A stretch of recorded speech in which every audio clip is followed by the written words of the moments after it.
Well, hi there. This is Ron Rogers, and this is an update on some of the continuing issues after the annual. Now, it's been quite interesting about the aileron here because, I normally don't check for vertical play on the hinge. These ones are nice and tight in the bottom, but there are three of them. But you notice that the bottom aileron is, of course, much longer than the top one, and the top one is the one that has just this little bit of vertical play. And I've had a very nice conversation with Josh, who is head of maintenance, and I just got off the phone with Joe, who he is the manager of the Centennial Maintenance, and discussion about this because we've had some ongoing things, and it seems like they're having a renewed interest in customer satisfaction because this is some of the nicest phone calls I've had about the airplane and how's it going, how's everything doing, and stuff like that. And to tell you, I'm quite pleased with my airplane. I love my Great Lakes. I really, really do.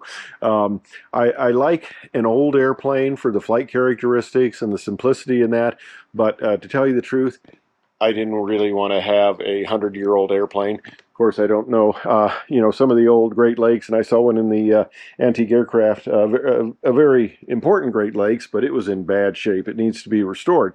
But you may remember one of the issues was when I took it in for annual last year, I lent them my battery maintainer because the airplane was going to be there over the winter. Well, they had their own, and this ended up getting put in a shelf with all sorts of other battery maintainers, and it kind of got lost. And the other thing I did was I thought maybe it's been at least 3 years we've been working on this, trying to get some engineering for the crotch strap for the 5-point harness, and I thought, well, maybe they'd do something. So I gave them 2 of them, and when I came back, they only had 1.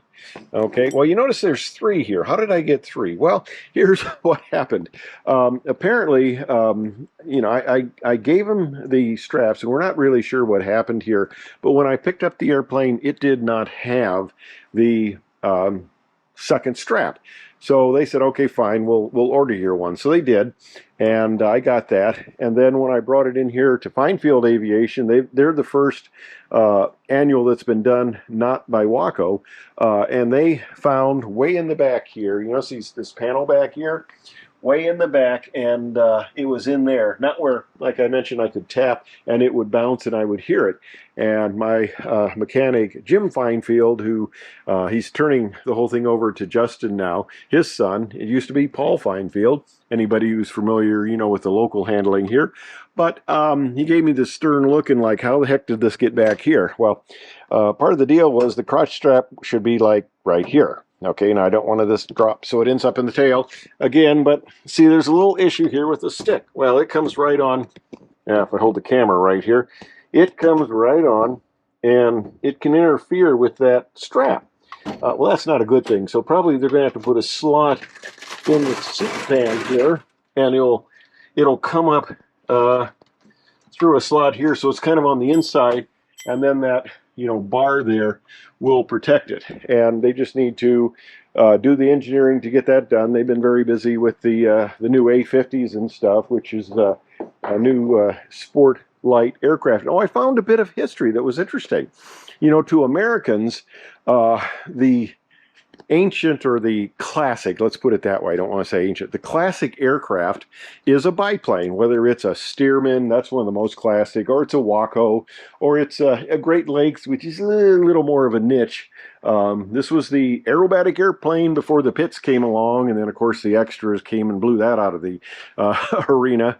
But so for Americans, the biplane is the classic, but for Europeans, the corrugated metal, the Junkers, which we would spell Junkers, which is a kind of a marketing fiasco if you want to use that. But anyway, Junkers, that airplane is the corrugated metal, and that to the Europeans is the classic aircraft. And of course, with the cost of aviation, I mean, just parts, getting them, the wait for parts. When I first replaced some cylinders on my 310, it was like $800 a cylinder. Now they tell me it's $1,500. I mean, the prices are getting ridiculous.